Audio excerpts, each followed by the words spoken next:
Señoras y señores, muy buenas noches y bienvenidos a una nueva edición de Galicia Opina en este jueves 23 de febrero, día señalado. Les presento a las invitadas que me acompañan esta noche, 3 diputadas de la Cámara Autonómica, creo que es la primera vez que es una mesa absolutamente femenina. Con nosotros está en representación del Partido Popular de Galicia la diputada Marisol Piñeiro. Buenas noches, bienvenida. Hola, buenas noches, gracias. En representación del Partido Socialista de Galicia nos acompaña la diputada María José Caride. Muy buenas noches. Buenas noches. Y en representación del Bloque Nacionalista Galego está la diputada y viceportavoz en la Cámara Autonómica, Ana Luisa Bouza. Buenas noches, bienvenida. Hola, buenas noches. Bien, y como siempre también nos acompaña nuestro compañero de redacción, Marcos González, que nos irá transmitiendo los mensajes y correos que llegan de nuestros telespectadores. Buenas noches, Marcos. Hola, buenas noches a todos. Esta semana hemos escogido 2 correos de índole económica, una sobre la dación en pago para saldar cuentas con el banco y otro sobre el mecanismo que prepara el Gobierno para poder pagarle a sus proveedores. Lo iremos viendo.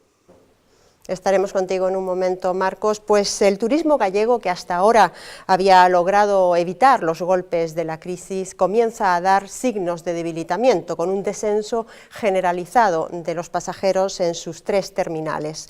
Estos malos datos han precipitado la decisión de la Xunta de Galicia de suprimir las subvenciones a las líneas de bajo coste como herramienta de promoción turística. Las ayudas a las low cost, si bien toleradas por la Unión Europea, siempre han sido motivo de polémica, sobre todo por parte de las compañías regulares que se quejaban de un trato poco equitativo. Ahora esta política ha demostrado su ineficacia para captar viajeros y la Xunta opta por la promoción de Galicia como destino turístico de referencia a través de los tour operadores y campañas en los medios, un apoyo que se hace vital para un sector que representa más del 10% del PIB gallego y que ocupa a más de 136.000 trabajadores. Y las trabajadoras españolas tampoco están de enhorabuena, a pesar de que ayer se celebró el Día Internacional de la Igualdad Salarial y estamos a solo 2 semanas del 8 de marzo, Día Internacional de la Mujer. Las cifras son alarmantes y más aún en tiempos de crisis. Las mujeres cobran en España un 22% menos que los hombres. Las estadísticas ponen de manifiesto que a pesar de los avances logrados, las desigualdades se mantienen. En Galicia las cifras son similares a la media española. Las trabajadoras gallegas cobran un 23% menos que los hombres, lo que supone 4.700 euros menos al año. O dicho de otra manera, para ganar lo mismo que ellos, las mujeres deben trabajar 53 días más al año. Pues el flujo de pasajeros en los 3 aeropuertos en Galicia desciende de manera preocupante. La política de subvención a las líneas de bajo coste no parece haber dado sus resultados. Ampliamos esta información en el siguiente informe. La Xunta pone fin a las subvenciones a compañías aéreas, pero solo en A Coruña y Vigo. El Ejecutivo gallego no pagará por la apertura de nuevas rutas en Alvedro y Peinador, ni este ni el próximo año. No será así en Lavacolla, donde mantendrá el contrato con Ryanair, que firmó en 2010 hasta 2013, y gracias al que la aerolínea de bajo coste conecta Santiago con Londres, Frankfurt y Milán. De esta forma, la Xunta elimina por completo el antiguo modelo, que se centraba en un reparto de ayudas a las terminales para patrocinar enlaces a través de acuerdos con las aerolíneas. Este modelo de negociación conjunta será sustituido por la promoción directa ante los consumidores de Galicia como destino turístico en las 2 terminales. El consellero de Infraestructuras y Medio Ambiente, Agustín Hernández, se reunió con representantes del sector de la hostelería y el turismo de Galicia y de la Secretaría General de Turismo para explicar las nuevas líneas que seguirá el Gobierno gallego y que, como ya adelantábamos, se centrarán en promociones directas ante los viajeros, presentaciones con los operadores turísticos, campañas en medios de comunicación social y otras actividades de fomento en terminales nacionales y del extranjero y en las ciudades en las que se sitúan. En este primer año del nuevo modelo, cuyas acciones estarán cerradas en abril por parte de la Secretaría Regional de Turismo, la inversión será de 1 millón de euros por terminal para los aeródromos de Alvedro y Peinador. Esta cifra supone que Peinador perderá parte de la inversión que disfrutó en 2010, cuando fue el más beneficiado en el reparto, y Alvedro tendrá una inversión muy similar a la que disponía entonces. Al término del contrato con la aerolínea Ryanair, los 3 aeródromos quedarán englobados en este nuevo sistema, en el que el Ejecutivo gallego buscará la participación de las compañías y otras administraciones. Las primeras reacciones al nuevo modelo no se han hecho esperar.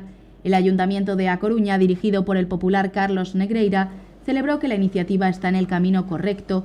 La teniente de alcalde de Empleo, Luisa Cid, celebró además el compromiso de la Xunta de otorgar un trato igualitario a las tres infraestructuras.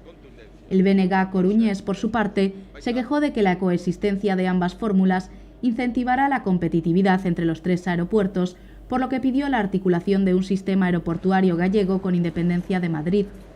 Por su parte, el alcalde de Vigo, Abel Caballero, rechazó de pleno la decisión de la Xunta de Galicia y aseguró que las subvenciones deben ser también inmediatamente canceladas para Santiago. Ante esto, el conselleiro de Medio Ambiente, Territorio e Infraestructuras solicitó a Caballero que olvide su permanente actuación de bloqueo de las iniciativas de la Xunta y que sume esfuerzos para conseguir incrementar el número de pasajeros. Bien, los datos oficiales en cuanto al impacto de la industria turística de Galicia están ahí, los vemos, si les parece, en la siguiente pantalla. La industria turística representa en el PIB de Galicia, representa un 10,6%, un 11,5% del total del empleo, es decir, casi 136.000 puestos de trabajo, un 6,5% del total de la inversión, en 1.000 millones de euros, un 3,6% total del gasto público y es una fuente de ingresos también para la administración pública, ¿no? Un 10,6% total de los impuestos que se recaudan, ¿no? 900 millones de euros recaudados en un año. Y vemos también las cifras en cuanto al descenso del que hablábamos en los aeropuertos de pasajeros, de número de pasajeros en los aeropuertos gallegos. Peinador se lleva el récord con un 20,1% de descenso, Alvedro con un 15% y el que menos baja es el aeropuerto de Lavacolla en Santiago de Compostela, que desciende en un 2,3%. Está claro que la industria turística gallega es un sector potente, ¿no? Lo vemos por los datos en número de empleos que genera y en su aportación tanto en el empleo como en los impuestos. ¿Creen ustedes que el sector turístico, primero, creen ustedes que estamos en un inicio de crisis para el sector turístico? ¿Está suficientemente apoyado el sector turístico en Galicia, señora Piñeiro? Evidentemente estamos en un momento crítico para todos os sectores. Estamos en un momento en que o usuario, o consumidor, o que vai a restar ou a sacar aquel gasto que sea menos necesario para a súa familia e menos necesario para a supervivencia, digamos, entre aspas, non? Entonces, o turismo, evidentemente, é o primeiro sector que vai a sufrir, se temos en conta, como xa habíamos falado, que o turismo en Galicia, o turista que ven a Galicia maioritariamente procede pois do resto de España. Entón, se vemos como está o país, pois vemos tamén que o que vai a sufrir. Galicia en este momento pois refléxase en datos, refléxase no descenso que hai de pasaxeiros nas tres terminales galegas, moito menos en Santiago. Evidentemente Santiago pois ten un produto, digamos, Santiago de por sí xa é un produto central, e polo que habería que abogar en este momento, pareceme moi ben o que está planteando a Xunta en este momento, é de esos cartos que se dedicaban a subvencionar as líneas, pois dedicalos realmente a unha promoción dun produto turístico único en Galicia, e donde as claves estean evidentemente nos tres aeroportos, pero sin localismo, sin diferenciacións, porque cada un ten o seu sitio e todos podemos ganar en este asunto. Está claro que la apuesta tiene que ser una apuesta más bien internacional, ¿no? Quiero decir, en este momento de contracción de la economía, esta mañana ya se ha anunciado que vamos a decrecer un 1% más. Esas políticas tienen que ir destinadas, según el Bloque Nacionalista Galego, hacia el exterior. Quiero decir, lo que debemos hacer es atraer al turista extranjero y no al turista español, como es el caso en Galicia, ¿no?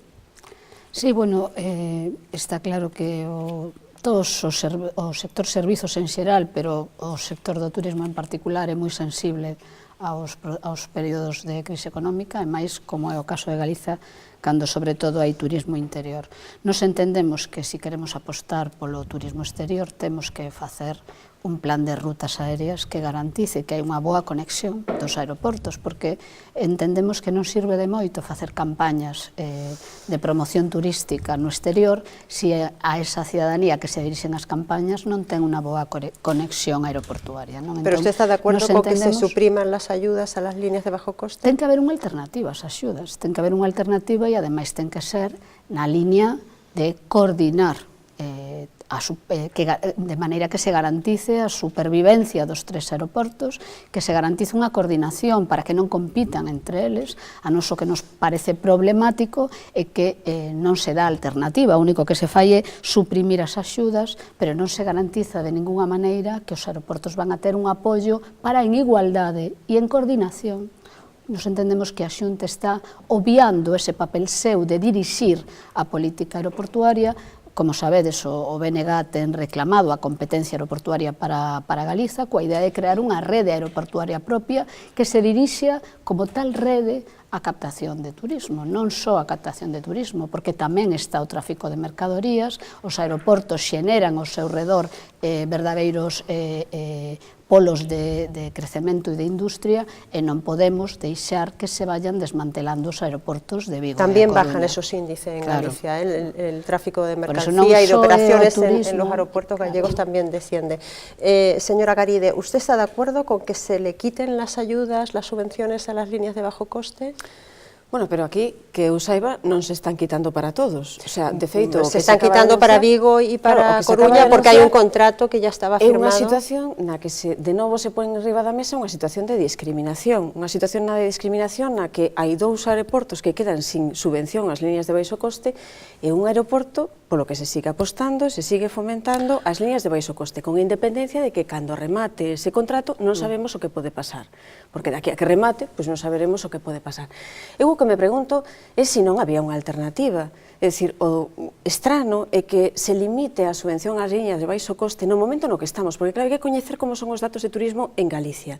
En Galicia os datos de turismo son especialmente preocupantes, porque así como o turismo avanza, é dicir, os niveles de pernoctacións e turistas achegados ao noso país aumentan en España, en Galicia disminuyen.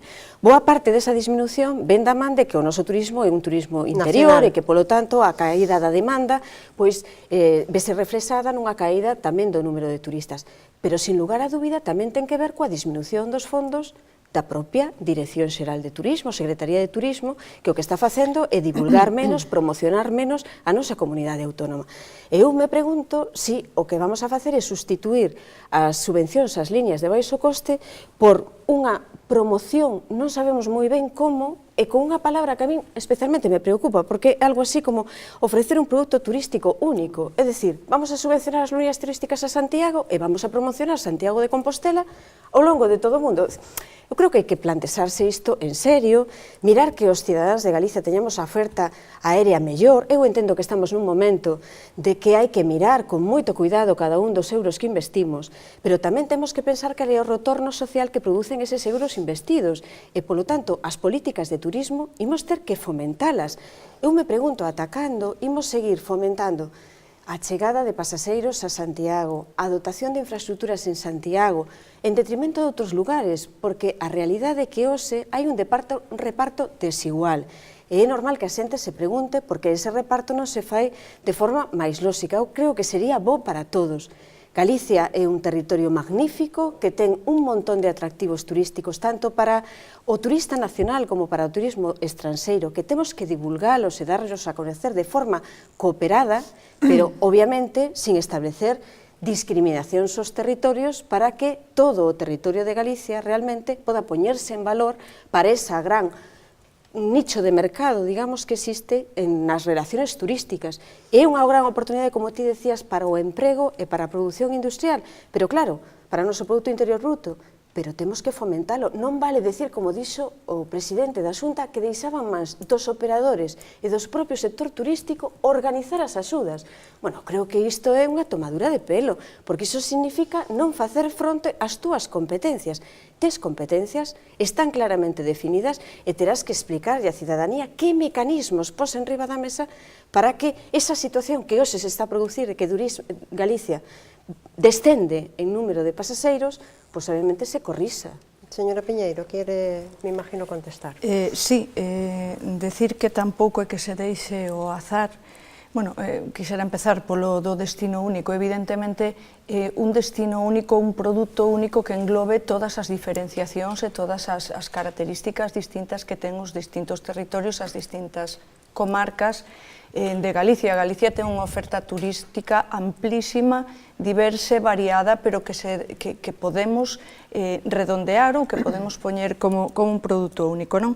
En todo caso, non creo que o presidente da Xunta vai a deixar en ningún momento en mans solamente do sector turístico o organizar este tipo de asuntos, porque para iso temos unha Secretaría Xeral de Turismo que leva traballando desde o primeiro momento pola potenciación do turismo e por as campañas turísticas de divulgación nos distintos eidos.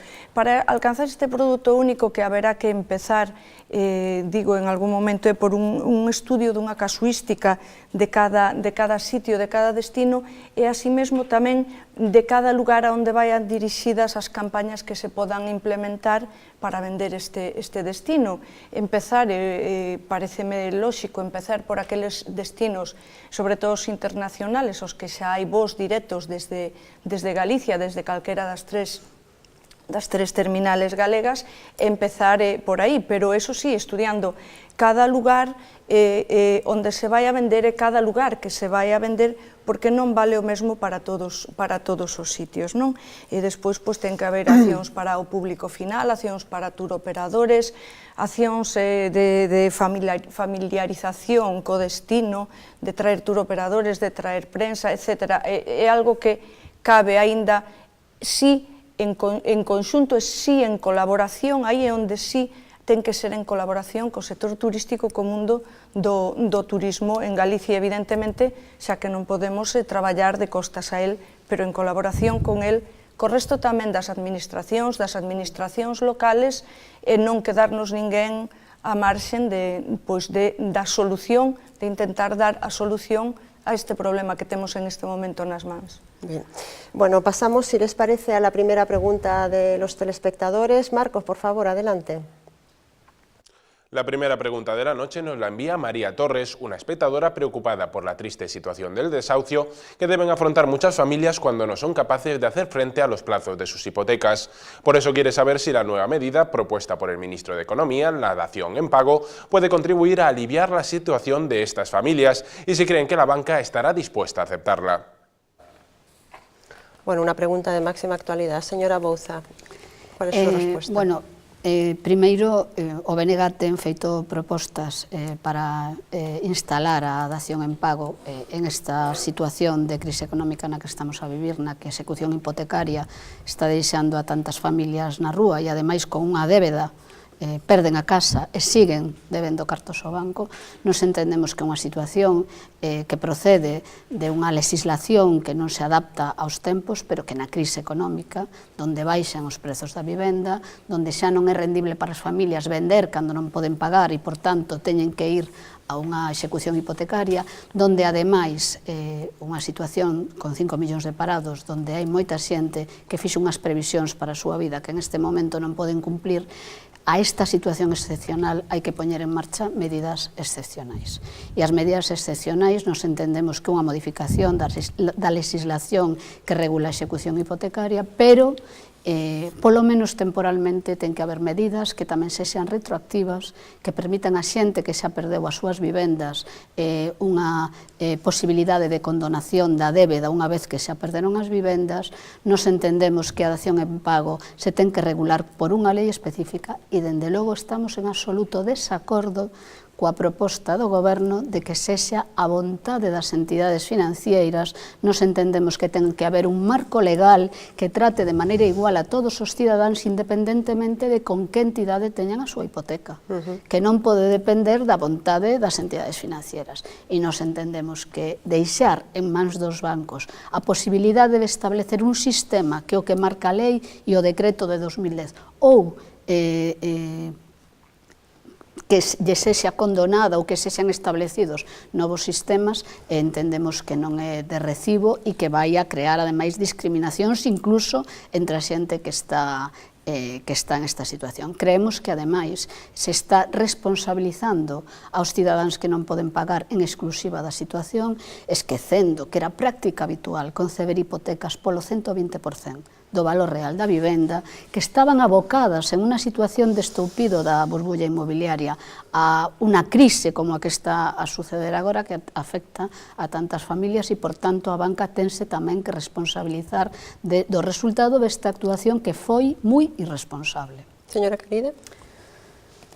Bueno, creo que eu coñeza, ademais, é que o Goberno non tomou ningunha iniciativa. Onte, creo recordar que o ministro basicamente o que fixo foi como dar unha roda de prensa facendo un anuncio dicindo que se vai a falar cos bancos para intentar conveniar con eles se teñen a ben resolver algunha situación e que algún cidadán poda, coa entrega das chaves da súa vivenda, resolver o seu problema que ten coa súa hipoteca. Porque recordemos cal é o problema, a situación real. Eu creo que a señora Bouza describía bastante ben, moi ben, perdón, é unha situación na cal os cidadáns, coa súa boa fe, investiron os aforros da súa vida e hipotecaron o seu futuro para comprar unha vivenda que o mercado fixou un precio por ela e que o banco, ademais, o animaba a que non somente pidera a hipoteca por 80% do seu valor, sino que podía aproveitar para amueblar a casa, comprar un coche, etc. É dicir, foi fomentando que pedira unha hipoteca superior ao precio que realmente tiña a súa vivenda. Claro, tamén esa é unha responsabilidade del comprador, por certo, non vamos a tratar al comprador como un niño que non sabe lo que está haciendo. Eu creo que sí, os dous, pero a responsabilidade é compartida, non?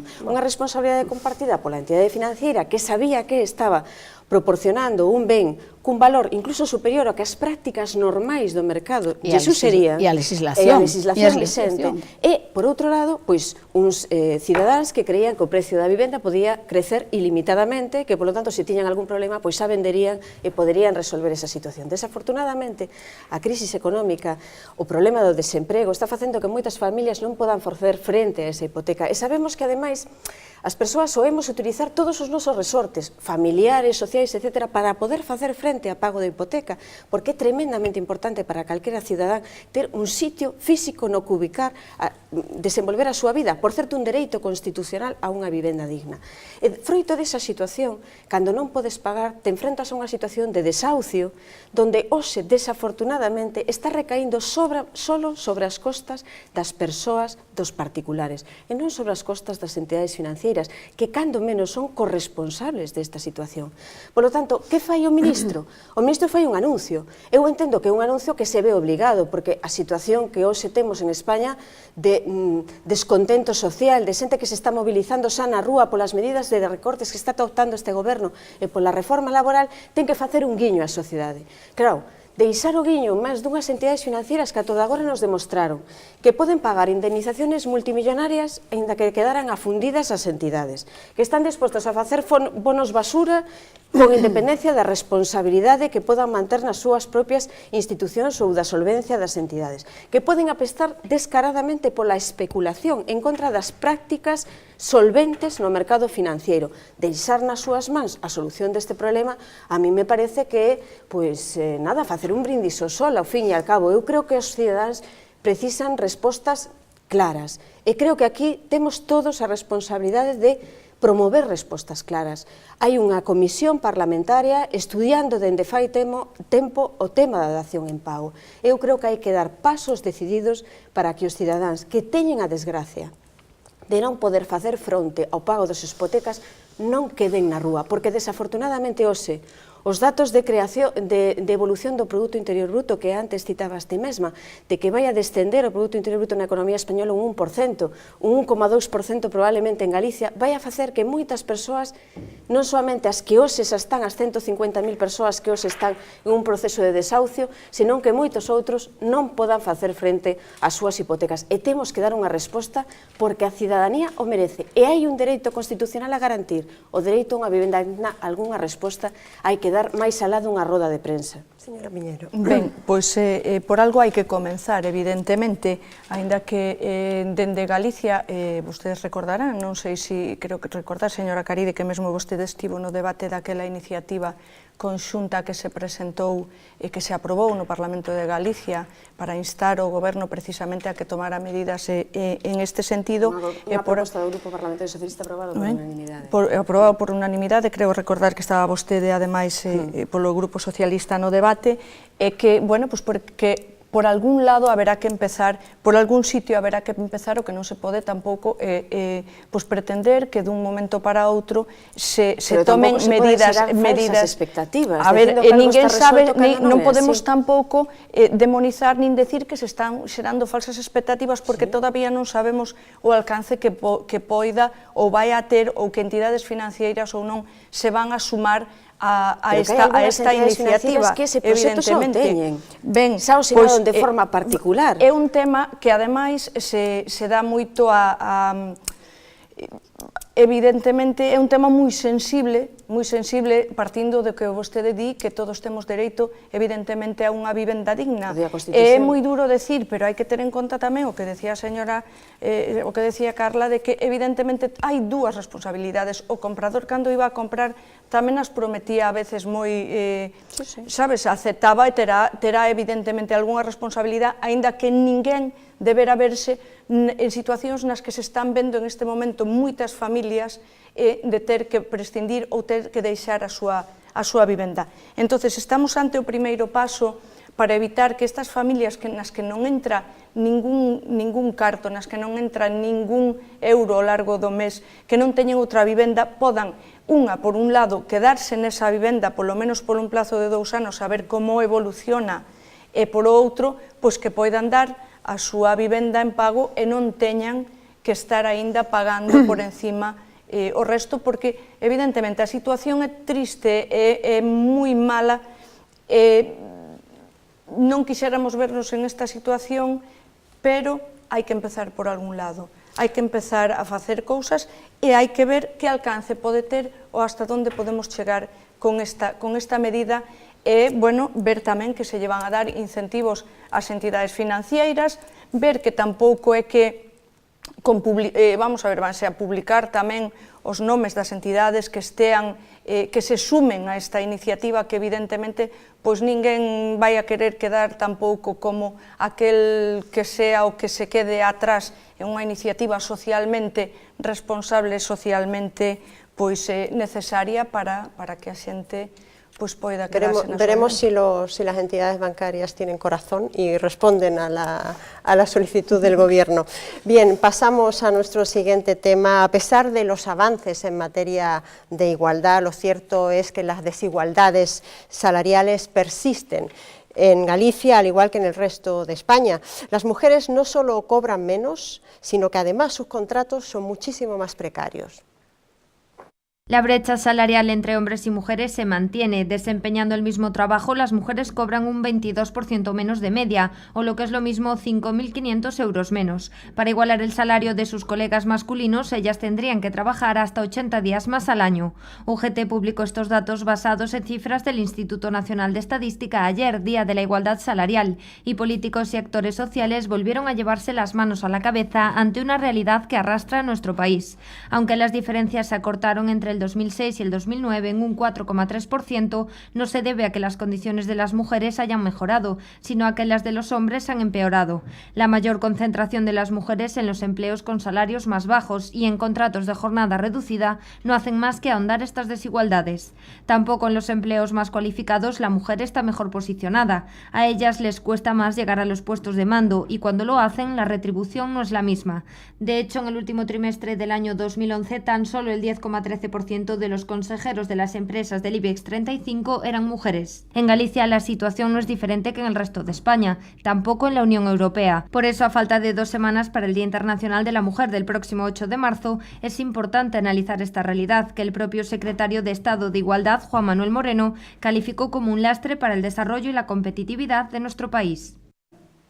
Tenemos evidentemente más datos porque la verdad es que las cifras son alarmantes, son dolorosas para todas las mujeres. Concentramos además lo que decíamos antes, los contratos más precarios, ¿no? Ahí tienen ustedes la diferencia salarial entre gallegos y gallegas es de un 23%, los españolas con un salario mínimo o inferior el 33,4%, mujeres en puestos de dirección un 6,73%, cuando tengo entendido que la ley de igualdad habla de un 20 y tantos %, o sea, estamos muy por debajo.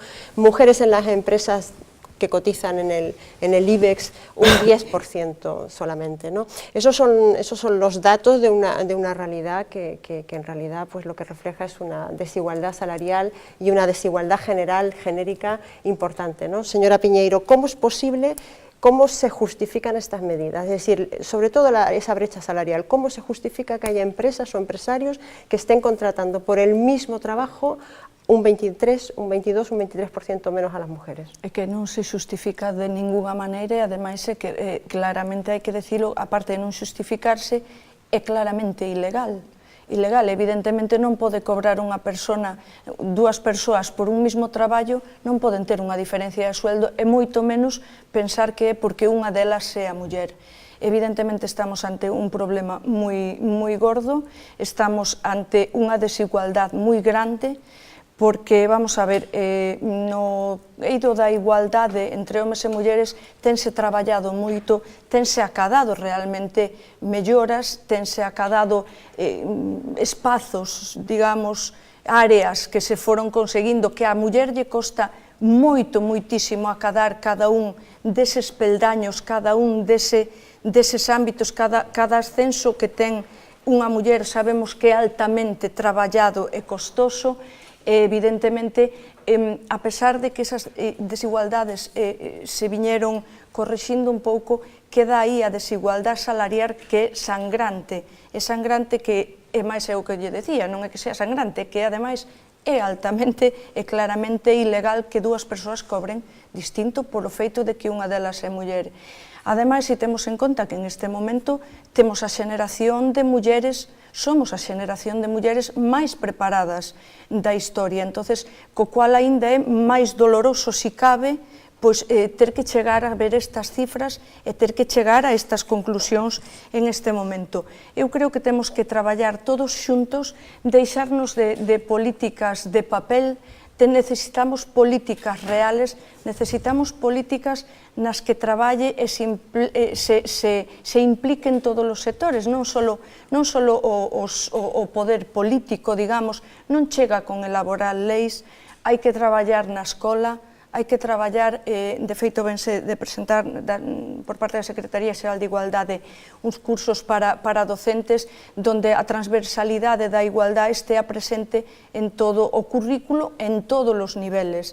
Hai que traballar desde a escola, hai que traballar cas familias, evidentemente, hai que traballar cos colectivos sociais, e hai unha cousa moi importante que ao mellor non nos damos conta que nos causa a veces máis sonrisa que o que nos debería de causar era verdadeiro estupor e verdadeiras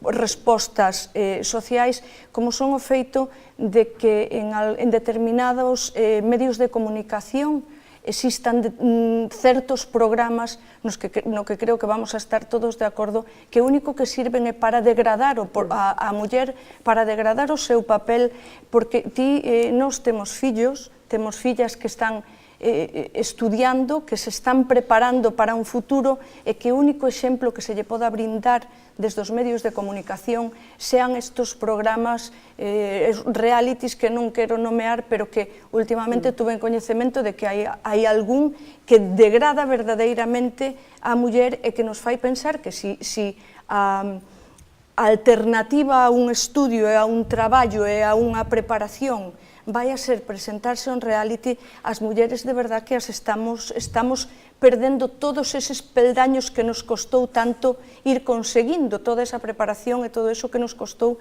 pois realmente entre todos teríamos que facer unha reflexión e ver de determinadas maneiras cambialas moito. Desde luego, pues un dato más que es llamativo, ¿no? El 76,5% de las contrataciones a tiempo parcial son de mujeres, ¿no? Es decir, y ya no es porque evidentemente la mujer es que no logra encontrar un trabajo a tiempo completo, entonces es ahí, yo plantearía que realmente la desigualdad hoy por hoy es una desigualdad sobre todo económica, es contra esa con la que hay que luchar, ¿no, señora Bouza? E ahora en crisis se agudiza aún máis, evidentemente. Sí, bueno, eu dúas cuestións previas, no? Primeiro, lamentar que se deixara de publicar o anuario sobre a situación das mulleres, que se publicaba na legislatura pasada e que en este momento xa non se publica, onde se agrupaban todas as estadísticas sobre a situación das mulleres galegas, e celebrar que hoxe ven de constituirse a Comisión Parlamentaria de Estudios sobre a situación das mulleres galegas, que levaba funcionando desde o ano 94 e que en esta legislatura aínda non se tiña constituído. Eu creo que cando falamos da segmentación por sexo do mercado de traballo, aí hai cuestións moi diversas. Efectivamente, cando falamos de diferencia salarial, estamos falando sobre todo de traballos fundamentalmente feminizados e traballos fundamentalmente masculinizados, que en sí mesmos son equivalentes pola cantidade de esforzo, pola capacitación que precisan, etc., e teñen distinto salario. Non estamos a falar de que para o mesmo posto de traballo se cobre distinto sendo un home que sendo unha muller, porque iso é ilegal. Non estamos a falar diso, estamos a falar dunha situación que está normalizada pola que un conserje cobra máis que unha limpiadora e ao conserje lle chamamos con nome masculino e a limpiadora lle chamamos con nome femenino, cando o traballo que fan é similar e polo tanto debía ter unha retribución similar. De eso estamos a falar cando falamos de brecha salarial. Tamén falamos de brecha salarial cando falamos que un mesmo posto de traballo que ten pluses por adicación, os homes acceden aos pluses porque teñen a garantía de que teñen quen lle cuide os fillos e as mulleres non acceden aos pluses porque cando remata a xornada laboral teñen que irse a casa porque fan un papel de coidadoras gratuitas. Entón, a corresponsabilidade da que falamos é fundamental para a igualdade salarial. Mentras que as mulleres carguemos co traballo de coidadoras gratuitas, non vamos a poder acceder en igualdade de condicións. En este momento está en perigo a lei de dependencia, o financiamento da lei de dependencia. Se a lei de dependencia non se leva adiante, as mulleres volveremos a quedar condenadas ao cuidado gratuito dos dependentes e iso fará imposible que accedamos ao mercado laboral en condicións iguais, porque non vamos a deixar os nosos pais tirados e porque os homes aínda non están coa mentalidade e aínda a lei non promove que accedan. Creo que é importante ver como se feminizan os postos de alta dirección cando o acceso a esos postos se fai a través de condicións obxectivas, de probas obxectivas. Como se feminiza a medicina, como se feminiza a xudicatura, por qué? Porque ali onde se dan condicións obxectivas de acceso ao poder, as mulleres chegamos. E, por tanto, o que impide que cheguemos aos postos de alta dirección é unha concepción machista do poder. E, por tanto, temos que procurar que se amplíen os espazos onde se accede ao poder a través de condicións obxectivas. A función pública é un espacio privilexiado. E despois eu entendo que efectivamente hai outra parte da segregación do mercado laboral que ten que ver cos traballos en precario, cos traballos a tempo parcial, tamén corresponde co papel de coidadoras, e despois eu creo que e este onde está o problema? E está o problema en unha concepción del empresario? O mercado sumerxido, hai que pensar que hai moitos miles de mulleres que están traballando, por exemplo, no emprego doméstico, e que non están anotadas no servizo, a pesar de que se mellorou moito a situación legal do servizo doméstico. Entón, eu creo que hai situacións das que non nos temos que apenar, sino das que os políticos e as políticas nos debemos ocupar, porque son situacións coñecidas e modificables por normas e modificables con recursos económicos. Bien, el problema es evidentemente muy complejo y tiene muchas vertientes, ¿no? Pero ¿cómo atacar concretamente es decir, de esa brecha salarial, ¿no? ¿Cómo atacar el problema de que haya empresarios que valoren de manera peyorativa, digamos, con respecto a un trabajo masculino? Es decir, que consideren que la mujer hace un trabajo de menor calidad o con menos valor añadido que el que realiza un hombre. Bueno, eu creo que é un problema, como decíamos, complexo e que ten moitas facianas, non? Pero eu non estou de acordo co que decía a señora Piñeiro, de que o papel neste caso non é importante. Eu creo que o papel é tremendamente importante. De feito, as leis son tremendamente importantes. A lei de igualdade no traballo é un paso adiante decisivo precisamente para que esa situación non se poda dar. E máis, para que esa situación entre na ilegalidade, para que dúas persoas de sexos distintos facendo exactamente o mesmo traballo non podan percibir cuantías diferentes. Por lo tanto, aí nos queda un camiño por percorrer, obviamente. Por qué? Pois pola situación anteriormente descrita, é dicir, en Galicia especialmente, a maior cantidade de perceptores de pensións non contributivas son mulleres, o 69%. Que quere iso decir? Que esas mulleres non traballaron? Non. En moitos casos quere decir que fixeron traballo sin que ninguén cotizara por elas. Esa situación era moito máis frecuente en mulleres que en homes. Ata que pase tempo e esa situación se pode ir correxindo, pois probablemente esa parte de ese colectivo en particular, pois non se verá igualado coa situación dos homes. Do mesmo xeito, hoxe, a maior cantidade de perceptores do RISGA son mulleres. O 60% dos perceptores do RISGA da renta de inserción social son mulleres. E, polo tanto, esa situación está dicindo que o mercado laboral está a afectar de forma moi intensa ás mulleres, porque as mulleres non incrementou a taxa de desemprego de forma tremendamente espectacular en diferencia cos homes. Temos unha taxa de desemprego maior que dos homes, pero o que temos é un nivel de participación no mercado laboral moito máis baixo que dos homes. Por lo tal, o problema é moi importante. E fai un se decía que é algo tremendamente relevante.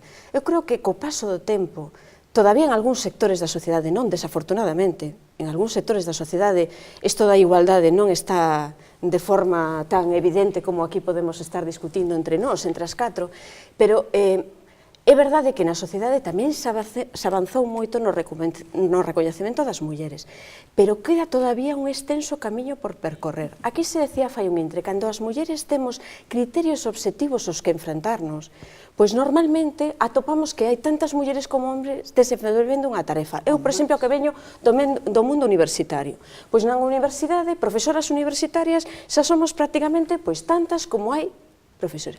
Pero directores de departamento non. Claro, porque no momento en que hai outro plus adicional que significa e en vuestros partidos tampouco, non? Non soamente o recoñecemento obxectivo desa tarefa, senón outras cousas, pois, bueno, pois as mulleres é verdade que temos en particular, algunhas de nós, pois outras cousas, as tarefas familiares sempre caíron sobre nós de forma moito máis intensa e hai moito que facer dende a educación para concienciar dende cativos os rapaces que nenos e nenas son o mesmo, poden desenvolver as mesmas tarefas e poden comportarse dun xeito normal. Iso sí, a responsabilidade pública é total. Eu, por exemplo, creo que foi unha mala sinal que cando se creou o goberno da Xunta de Galicia, pois non se fixera un goberno paritario, sin cumplir a lei de paridade. A mí me parece un xesto moi relevante, porque a imaxe social que se dá de ese goberno, que se piso por primeira vez a legislatura pasada, que se aprobou unha lei, e que a mí me parecería perfecto que seguira, porque as mulleres representamos o 50% da sociedade, e é normal que estemos aí. E, ademais, para mí me parece un retroceso que as políticas destinadas á promoción do traballo da muller, en particular na Xunta de Galicia, pois foran unhas das que máis intensamente pois sufriran os recortes que se están a establecer, porque creo recordar, teño a cifra anotada porque me iba a esquecer, que pasamos de 33,5 millóns de euros dedicados a accións para a igualdade, protección e promoción da muller a 6,8 millóns de euros, é dicir, a reducción é absolutamente espectacular. Obviamente, iso significa moitas accións, moitas iniciativas para intentar non somente incorporar a muller ao mercado laboral, senón, ademais, facer un tratamento de igualdade no traballo dos homes e as mulleres que sigue sendo imprescindible, que non podemos baixar a guarda, porque a nada que baixemos, e sobre todo nesta crisis, probablemente sexan as mulleres as que de forma máis intensa vayan a sufrir as baixadas salariais que se van a producir, seguro que tras a aprobación desta reforma laboral neste mesmo ano no noso país. Seguramente as mulleres son as que de forma máis intensa van a sufrir eses recortes salariais. Bueno, seguiremos hablando de este tema, como ya lo hemos hecho en otras ocasiones, lo hicimos hace una semana creo sobre esa mayoría femenina en la Cámara Autonómica, 38 diputadas, es un ejemplo de que se va avanzando pero que queda todavía muchísimo recorrido. Vamos con la segunda pregunta de esta noche. Marcos, por favor, adelante. Pues la segunda pregunta de la noche nos la envía José Antonio, un autónomo agobiado por las deudas. Pero antes de contarles su historia, permítame, como siempre, recordarles a nuestros espectadores que pueden enviar sus propias preguntas al correo electrónico galiciaopina@populartv.net. Y ahora sí, volvamos con el caso de José Antonio, un autónomo que no nos indica su profesión, pero que afirma estar con el agua al cuello. Afirma que él es uno de esos muchos proveedores a los que les debe dinero el Estado y quiere saber si por fin habrá llegado el momento de cobrar. Aunque no acaba de fiarse, se pregunta cómo es posible que ahora haya dinero para pagarle donde hace una semana no lo había. Bueno, los autónomos están en la actualidad con esa propuesta del Gobierno, del Ministerio de Guindos, ¿no?, de asegurar que el Estado va a garantizar el pago a los proveedores.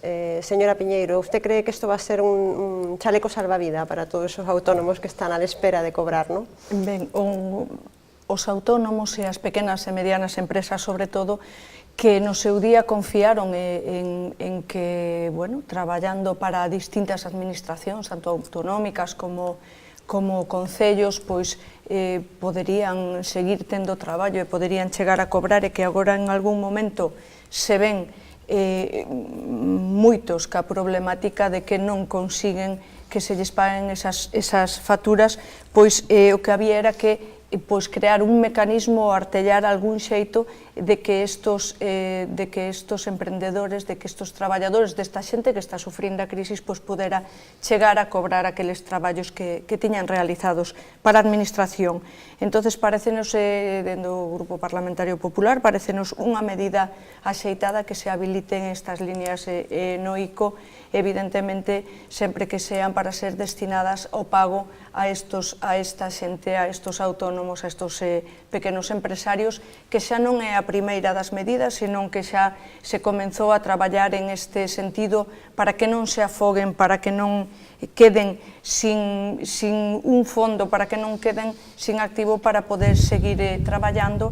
A primeira das medidas foi a de intentar facer que non teñan que adiantar o IVA daquelas facturas sin antes telas cobradas. Evidentemente, non sei se un chaleco salvavidas, pero si un alento ou un impulso para que podan seguir e para que podan pasar este momento malo que está pasando todo o país, evidentemente. Señora Bouza, ¿le parece unha medida positiva? Vamos a ver, creo que, dende logo, se o Estado se vai a facer cargo do costo do retraso dos seus pagamentos, pareceme unha medida positiva, porque até o de agora o que estaba a pasar é que os retrasos nos pagamentos das administracións supoñían un engádega de pago de intereses para as empresas, se lles mandaba facer operacións de confirming ou adiantamento por parte das entidades financieras, e a liquideza tiñan que proporcionar a eles a través de créditos dos bancos. Ahora ya las entidades financieras ya no están haciendo adelanto ninguno, ¿no? Consideran que unha factura da Xunta xa non é negociable. Claro, con esa situación non entendo eu como vai a cambiar a situación para que de repente empece a ser un valor negociable, para que as entidades financieras se fagan cargo desas débedas e adianten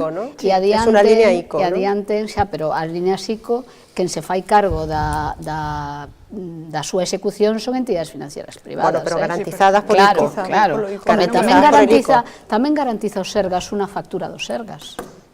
É a administración. Bueno, primer tema, é curioso que de repente pasen de non fiarse da administración o suficiente como para adiantar os cartos e agora van a pasar a si fiarse. Ben, quero decir que esa línea ICO hai que suscribila. Hombre, as entidades financieras entiendo que las entidades como ICO tienen mayor credibilidad a priori ante las entidades financieras que un ayuntamiento, ¿no? A ver cal é o resultado. Pero isto non resolve outra cuestión. A maior parte dos proveedores das administracións públicas e dos contratos das facturas das administracións públicas son a grandes empresas. Os autónomos non son habitualmente os que dan servizo á administración, senón as grandes empresas que contratan. E, por tanto, eles están recibindo o impacto do impago da administración, pero non directo, senón indirecto. Este sistema que propón o Goberno non garantiza esa segunda fase do pago.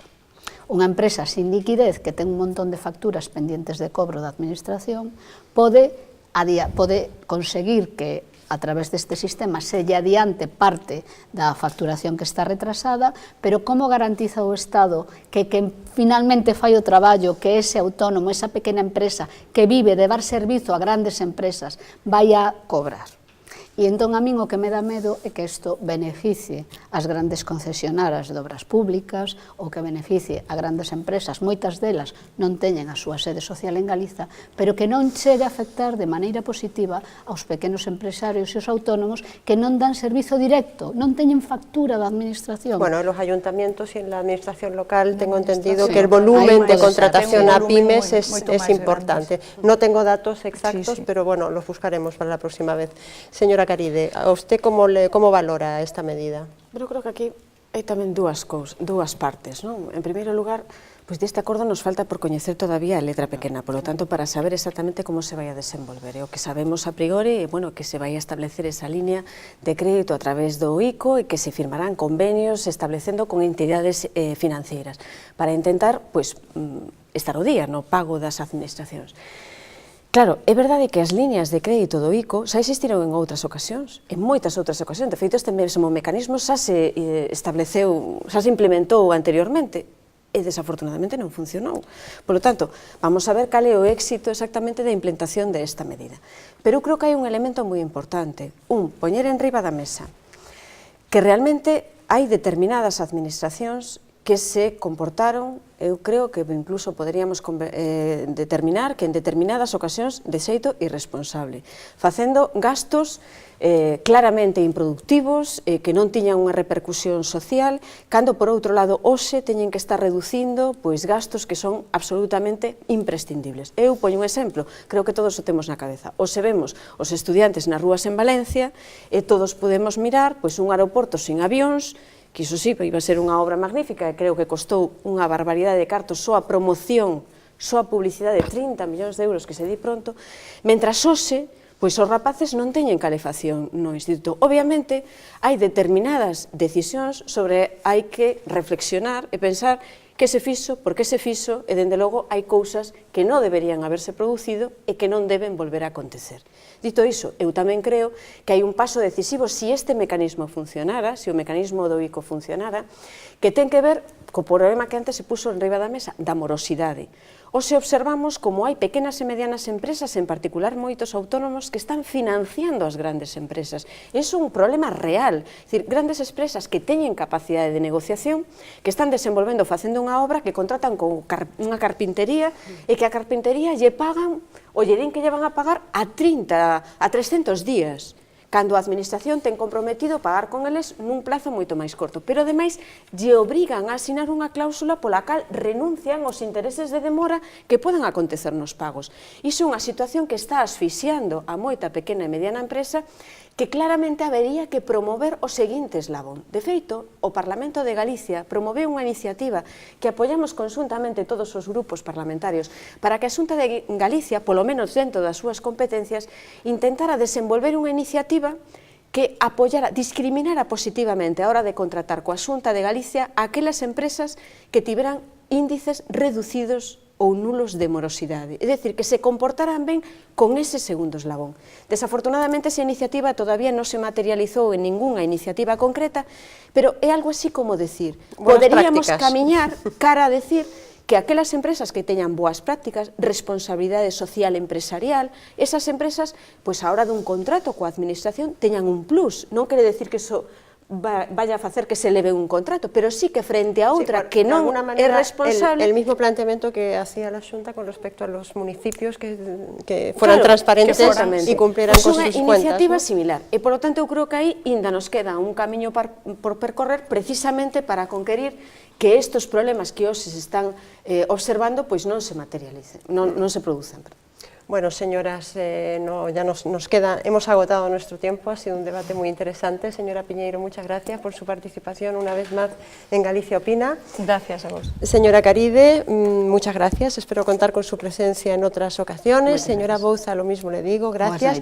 Gracias a todos ustedes por su atención. Les espero el próximo martes, que entrevistaremos pues, al director de Cáritas en Santiago de Compostela. Hablaremos de ese informe de Cáritas España sobre la pobreza en España. Les espero el próximo martes a las 10:30 de la noche aquí en Galicia Opina. Hasta entonces, pasen una feliz noche.